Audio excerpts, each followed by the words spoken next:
Hello, welcome back to my channel. This is Neha Sharma और public administration lecture series में आज हमारा जो है वो ये दूसरा लेक्चर है जिसमें मैं आपको करवाऊंगी scientific management theory by F.W. Taylor. और इसे हम टेलरिज्म के नाम से भी जानते हैं। जो साइंटिफिक मैनेजमेंट थ्योरी है वो F.W. टेलर के द्वारा दी गई है, लेकिन जो टर्म है साइंटिफिक मैनेजमेंट वो जो कॉइन करा था लुइस ब्रांडिस ने 1910 में। तो ये जो क्वेश्चन है वो डायरेक्टली पूछ लिया जाता है।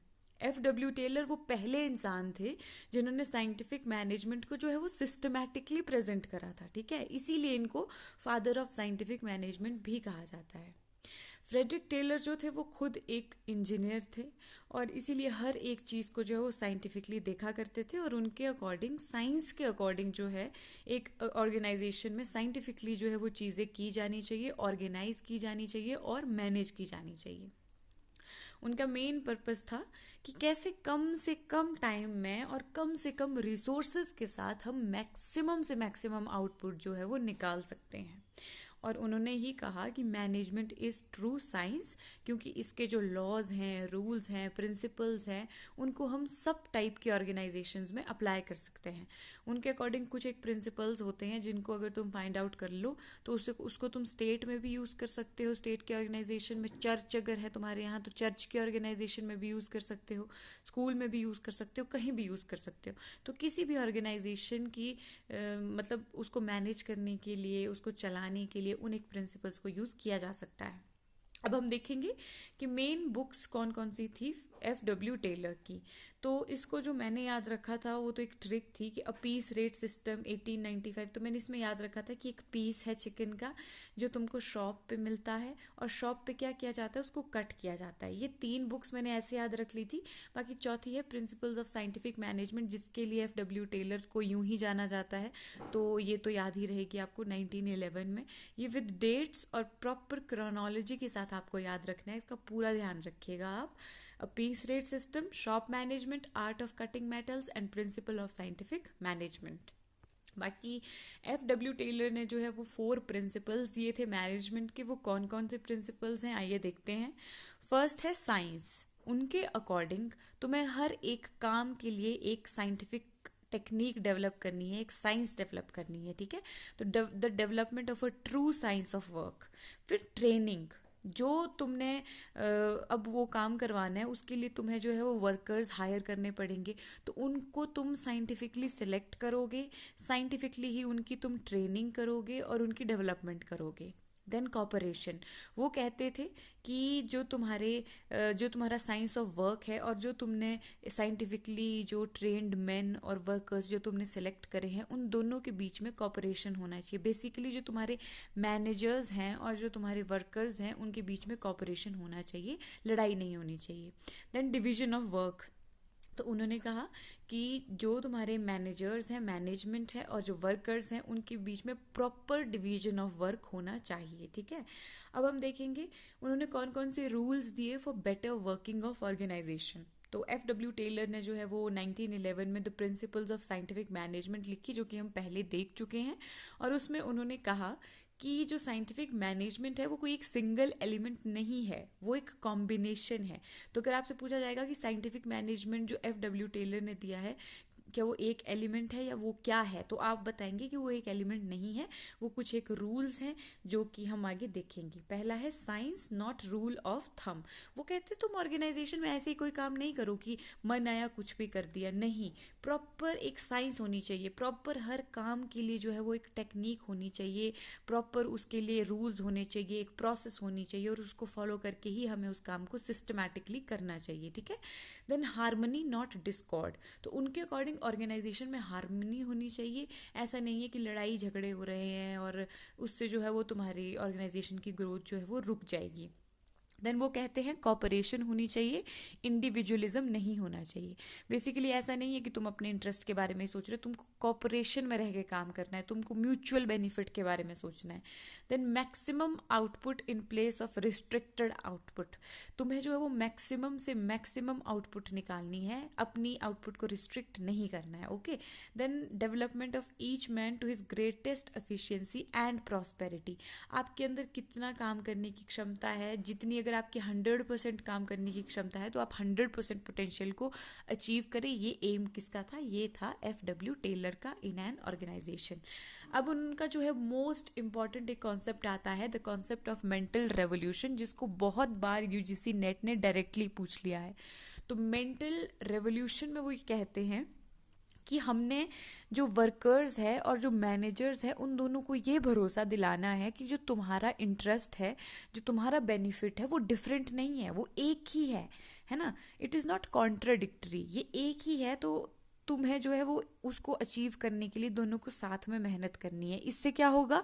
इससे कॉपरेशन बढ़ेगा और कॉन्फ्लिक्ट जो है वो कम होगा। तो ये जो एसेंस है उनकी साइंटिफिक मैनेजमेंट का, वो मेंटल रेवोल्यूशन का कॉन्सेप्ट है। देन हम देखेंगे functional foremanship of FW Taylor. तो FW टेलर ने जो सिंगल फोरमैनशिप की बात हुई थी क्लासिकल थ्योरिस्ट के द्वारा, उसको वो थोड़ा रिजेक्ट करते हैं और वो देते हैं एक कॉन्सेप्ट फंक्शनल फोरमैनशिप का, जिसमें वो मल्टीपल फोरमैनशिप की बात करते हैं। लाइक वो कहते हैं कि एक तुम्हारे ऊपर एक सीनियर नहीं बैठेगा या एक फोरमैन नहीं बैठेगा, तुम्हारे ऊपर क्या होगा? आठ सीनियर्स, आठ फोरमैनशिप बैठेंगे और 4 उसमें रिस्पॉन्सिबल होंगे प्लानिंग के लिए और 4 होंगे एग्जीक्यूशन के लिए। 4 जो है जो प्लानिंग करेंगे वो प्लानिंग रूम में बैठेंगे और जो 4 एग्जीक्यूशन के लिए रिस्पॉन्सिबल होंगे वो फ्लोर शॉप पे जो है वो सर्व करेंगे। ये हमारे सामने फंक्शनल फोरमैनशिप का जो है वो डायग्राम है। इसमें आप देखेंगे कि प्लानिंग इंचार्ज 4 है एंड प्रोडक्शन यानी एग्जीक्यूशन इंचार्ज भी 4 हैं और वर्कमैन जो है वो इन 8 की बातें मान रहा है। ठीक है, ये 8 जो है वो सीनियर है वर्कमैन से। तो प्लानिंग में हम देखेंगे instruction card clerk, root clerk, time and cost clerk and disciplinarian. ये बहुत इंपॉर्टेंट है, आपको ये याद होना चाहिए कि प्लानिंग के फील्ड में 4 कौन से थे। देन एग्जीक्यूशन में है speed boss, gang boss, repair boss, inspector. इसको याद रखना बहुत इंपॉर्टेंट है। अगर आप एग्जीक्यूशन के याद रख लेंगे बॉस, क्योंकि 3 तो बॉस ही हैं और एक इंस्पेक्टर हो गया है ना, तो बाकी के 4 प्लानिंग में थे, आप ये याद रख सकते हैं।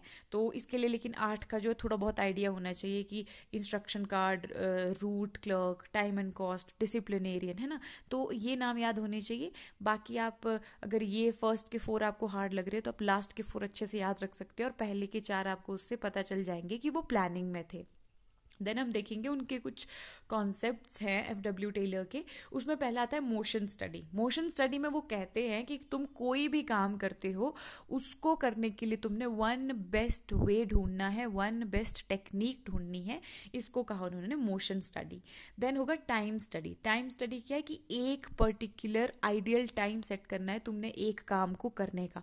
फॉर एग्जाम्पल मैंने कहा कि ये काम करने के लिए जो 8 मिनट एक आइडियल टाइम है, तो सारे वर्कर्स ट्राई करेंगे कि उस एक पर्टिकुलर आइडियल टाइम के अंदर अंदर जो है वो उस काम को करे। अगर वो ऐसा नहीं कर पाते तो उनको जो है वो निकाल दिया जाता था, या फिर मतलब वो कहते कि उसको निकाल दो क्योंकि फिर वो लेजी है ना।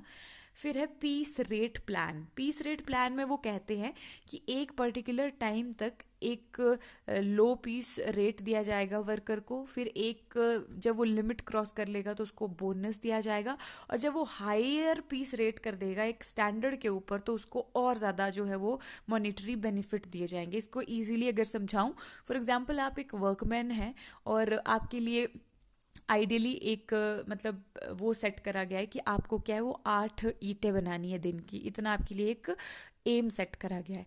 तो 8 ईंटें बनाने तक आपको फॉर एग्जांपल मानो आपको बोल दिया जाता है कि आपको 25 रुपीज़ दिए जाएंगे पर ईंट पे।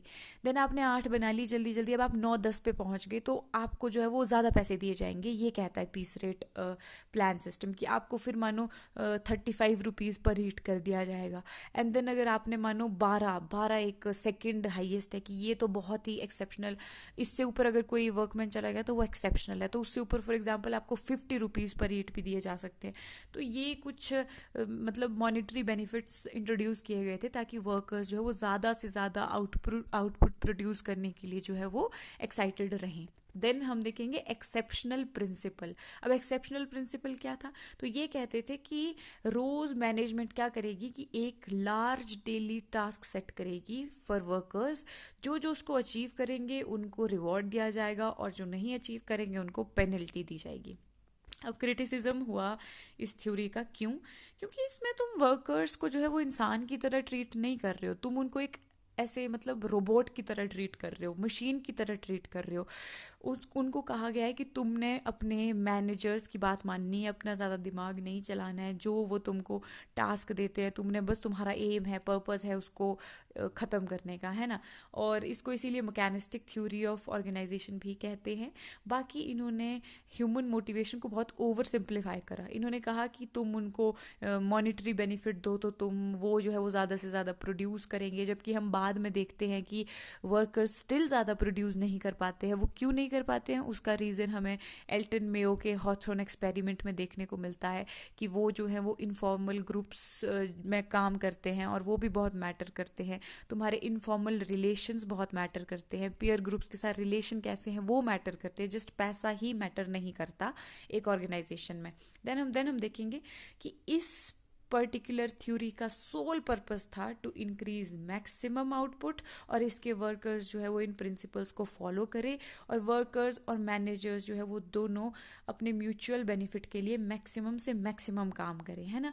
लेकिन इन्होंने वर्कर्स को मशीन की तरह ट्रीट किया, इसके लिए इनका क्रिटिसिज्म किया गया। तो ये था F.W. टेलर और उनकी साइंटिफिक मैनेजमेंट थ्योरी। आप इसको समझ गए होंगे तो बहुत अच्छी बात है। बाकी अगर कुछ समझ नहीं आया तो मुझे कमेंट सेक्शन में बताएं, और आगे के लेक्चर्स के लिए तैयार रहे। समरी में आप इसको जो है वो देख सकते हैं, और बार बार रिवाइज करने के लिए इसको 2x पे चला के बार बार रिवाइज भी कर सकते हैं। नोट्स आपको बनाने की नीड नहीं है, उसका जो लिंक है वो मैं आपको डिस्क्रिप्शन में दे दूंगी अपने टेलीग्राम चैनल का। वहाँ पे आपको इसका बना बनाया PDF मिल जाएगा, वहाँ से आप इसको डाउनलोड कर सकते हैं, पढ़ सकते हैं। और प्लीज़ कमेंट करें, सब्सक्राइब करें चैनल को और शेयर करें। Thank you so much.